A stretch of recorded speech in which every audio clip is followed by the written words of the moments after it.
दीनदयाल की एक राशन की दुकान थी। वह बहुत ही कंजूस किस्म का आदमी था, हमेशा पैसे के लिए अपने नौकर से लड़ता रहता।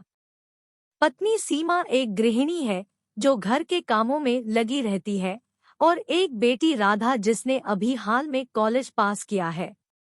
एक दिन सुशीला ने दीनदयाल से कहा, राधा की उम्र 24 साल हो गई है, उसकी शादी के बारे में भी कुछ सोचो। हाँ, राधा की माँ सोचता तो मैं भी हूँ, मगर उसकी शादी में काफी खर्चा आएगा। अभी जल्दी क्या है, हो जाएगी। दीनदयाल एक कंजूस आदमी था। वो सोचता कोई ऐसा लड़का मिल जाए जो बिना दहेज ही राधा से शादी कर ले। एक दिन राधा अपनी माँ से कहती है, माँ, मैंने कुछ रुपए जोड़ लिए हैं, तुम कल चलकर मुझे बाजार से एक साड़ी दिलवा दो। एक काम करते हैं, जब तुम्हारे पिता दुकान चले जाएंगे तो उनके जाने के बाद हम बाजार चलेंगे। ठीक है माँ। फिर वो दोनों अगले दिन बाजार चले जाते हैं। रास्ते में उन्हें एक छोटी बच्ची मिलती है जो उनसे कहती है, दीदी, मैंने और मेरी माँ ने कल से कुछ खाया नहीं है। मैंने कई लोगों से खाना मांगा मगर किसी ने कुछ नहीं दिया, आप कुछ दे दो। तुम्हारे पिता नहीं है क्या? तुम किसके साथ रहती हो? नहीं दीदी, मेरे पिता एक एक्सीडेंट में मारे गए। उसके बाद से मैं और मेरी माँ दोनों साथ रहते हैं। मैं मांग कर लाती हूँ, तब जाकर हम दोनों खाते हैं। राधा को यह सुनकर बड़ा दुख होता है। जो रुपए उसने अपनी साड़ी के लिए रखे होते हैं वो निकाल कर उसे दे देती है। फिर माँ से कहती है, चलो माँ, साड़ी फिर कभी सही। सुशीला उससे कहती है, राधा, तुमने बड़ी मुश्किल से वो रुपए जमा किए थे और तुमने वो उस लड़की को दे दिए। माँ, तुमने देखा नहीं वो कितनी दुखी थी। चलो छोड़ो, अब घर चलते हैं। मैं रुपए फिर जमा कर लूंगी और साड़ी तो मेरे पास बहुत है, बाद में ले लेंगे। फिर वो घर आ जाते हैं।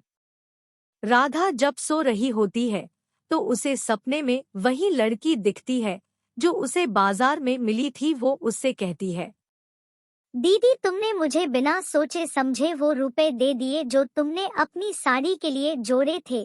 तुम दिल की बहुत अच्छी हो, इसलिए मैं तुम्हें ये बीज दे रही हूँ। इसे अपने आंगन में उगाना, इससे जो पेड़ उगेगा मैं उसी में रहूंगी। फिर तुम जो भी मांगोगी मैं तुम्हारी सारी तमन्ना पूरी करूंगी। मैं एक परी हूँ और परी लोक से ये देखने आई थी कि धरती के वासी कैसे हैं। राधा जब सुबह उठती है तो देखती है उसके सिरहाने कुछ बीज होते हैं। वो उन्हें उठाकर माँ के पास जाती है और अपनी माँ को सपने की बात बताती है। तो माँ कहती है, बेटी, सुबह के सपने ज्यादातर सच होते हैं। तुम बीज को बाहर आंगन में बो दो, फिर देखते हैं क्या होता है। फिर वो एक गड्ढा खोदकर बीज को उसमें बो देती है। अगले दिन जब वो उठती है तो देखती है वहां पर एक सुंदर सा पेड़ होता है। पेड़ को देखकर वो कहती है, परी रानी, मैं तुमसे मिलना चाहती हूँ, क्या तुम मुझसे मिलना चाहोगी? तभी नन्ही परी वहां पर आ जाती है और कहती है, कहो दीदी, क्या कहना चाहती हो? तुम मेरी सपने में क्यों आई थी? मैंने तो तुम्हारी गरीब समझकर मदद की थी। अगर तुम्हारी जगह कोई और भी होता तो मैं ऐसा ही करती।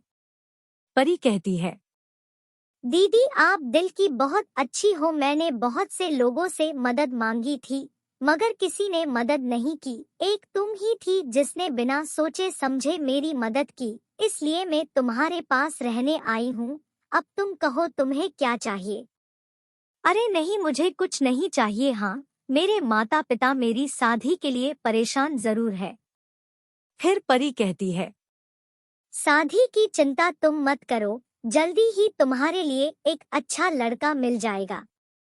अगले ही दिन दीनदयाल सुशीला से कहता है, राधा की माँ, कल मेरी दुकान में मेरे एक पुराने दोस्त का बेटा आया था। उसके पिता की तो मृत्यु हो गई है, मगर मुझे राधा के लिए वो बहुत अच्छा लगा। दोनों की जोड़ी बहुत अच्छी रहेगी। एक बार तुम उसे देख लेती तो।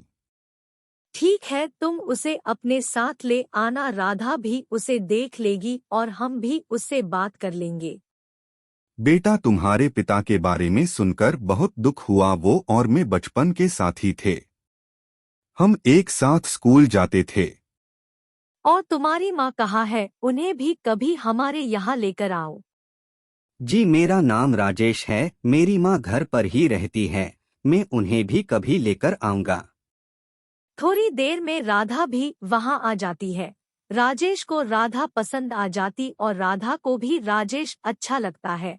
राधा के माता पिता भी राजेश को पसंद कर लेते हैं, फिर उन दोनों की शादी कर देते हैं।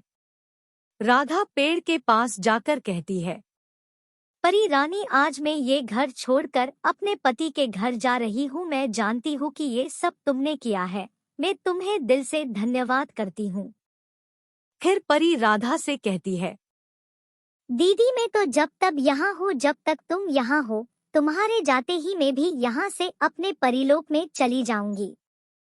फिर राधा के जाते ही परी भी अपने लोक चली जाती है।